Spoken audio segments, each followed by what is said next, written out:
Calix Boxing here. Hit that sub button for nightly boxing videos.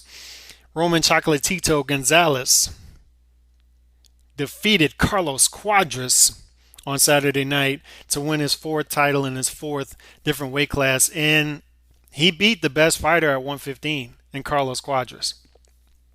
I mean, Cuadras defending his title for the eighth time here, and it took a hell of it. I mean, it took a hell of a performance from Gonzalez to beat him in arguably the fight of the year, and that was a great fight. And it took everything in Gonzalez's power to beat Cuadras, and in doing so, the narrative has become that Gonzalez has now reached his weight threshold.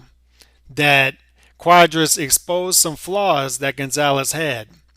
That Gonzalez's powers, his technical ability, his power to overwhelm guys, just isn't as effective at 115 as it was in the lower weight classes. I'm sure you've heard this narrative already, and time will tell if those people are right. But that's quite the narrative. That's a strong narrative to have right now. And I would say a bit naive. Not a bit, I would say very naive to have the narrative that Gonzalez has reached his weight threshold. Every guy has a weight threshold, the ceiling that they hit where, you've gone up too far. I'll never forget Arturo Gatti. I don't remember who he fought. He was fighting at 147, and he said, I'm done. I can't make 140 anymore, and I don't have any power at 147. So I'm done. I'm a man without a division. He reached that threshold where at 147 he just wasn't as effective, and guys reached that threshold. Now, where this is flawed is Gonzalez is 29 years old, in his prime, right? And he steps up from 112, conquered 112. He steps up to 115, and he doesn't fight a title holder at 115. He doesn't just fight a title holder. He doesn't just pinpoint a title holder that his style fits with that guy. He fought the best guy at 115. So right off the jump, right off the bat, entering 115, he beat the best guy. Right? I mean, they're throwing out this Japanese guy. The Japanese guy only has 11 fights. We'll see. But from what most people say, Cuadras is the best fighter at 115. He beat him in his first fight. I mean, yes, he had trouble doing it, but he still won the fight. And I think that speaks to where we're at in boxing right now, where anytime a guy has any kind of trouble or has any mark on his face, he's exposed. That seems to be the narrative for every fight. Like you saw with Triple G the other night, exposed. Roman Gonzalez, he wins the fight, exposed. Doesn't matter, exposed.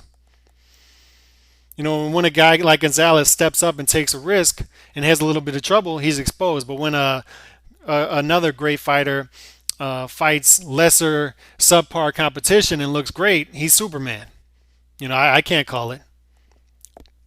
But let's imagine YTBC is around in 04, 05 when Pacquiao is fighting Marquez and Morales. Let's imagine that for a second. Let's imagine that Pacquiao has trouble with Marquez in the first fight in a draw. What do you think the narrative would have been on the YTBC back then in 04? The narrative would have been Pacquiao was exposed, right? Pacquiao looked flawed. Marquez touched him. Yeah, Pacquiao had him done in the first round. He couldn't finish him off, and then Marquez dominated most of the fight down the stretch.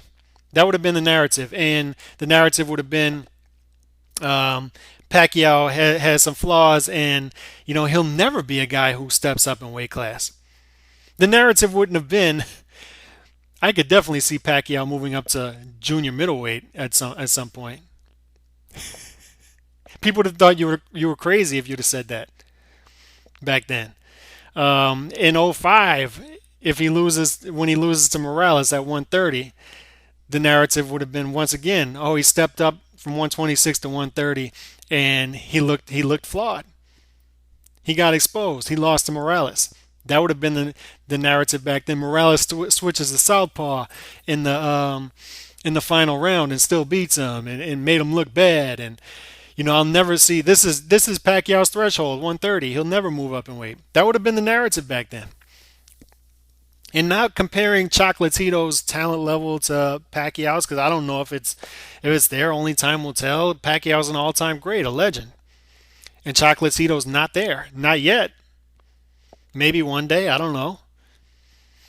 But to say a guy who stepped up to 115, to his fourth different weight class, and beat the best fighter in that weight class in the first fight, and then all of a sudden say that's his threshold in weight, he can't go any further than that.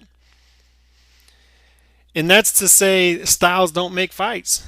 I mean, are you telling me that Quadras can't beat a title holder at 118? Is that what you're telling me right now? Are you telling me that every title holder at 118, just because they're they're a division north of where Quadras is at, that they're all better than Quadras? You're really telling me that there's not a title holder at 118 that Gonzalez can't beat? It's not so much the weight thing. It's the fighter. Like Kell Brook. Kell Brook moves up to 160.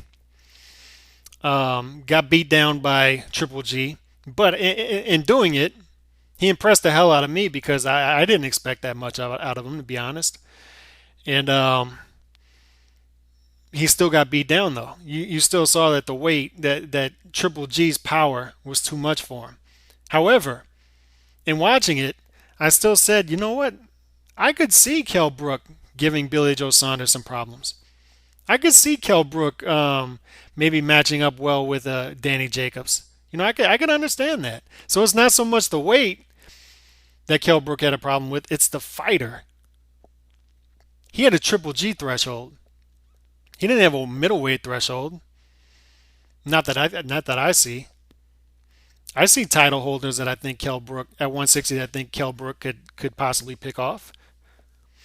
168 might be his threshold. I couldn't see Kell Brook moving all the way to 168, but maybe one day, who knows? I don't know. Not right now. But I wouldn't say 160 is his weight threshold. He's going to move in at 154, but he had a Triple G problem. And Gonzalez, for part of the fight, had a Quadras problem. I don't think he has a 115 problem. I think he could, easily beat most of the title holders at 115. Easily.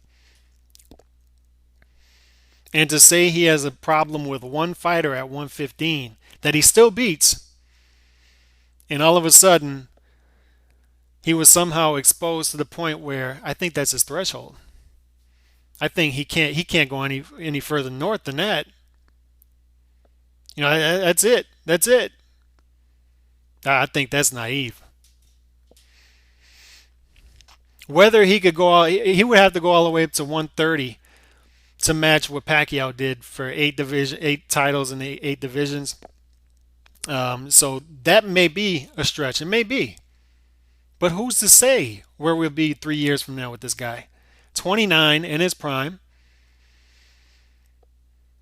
He's been in a couple wars, but 29 in his prime. He has been in 46 fights, but Pacquiao's been in, what, 70 fights at this point?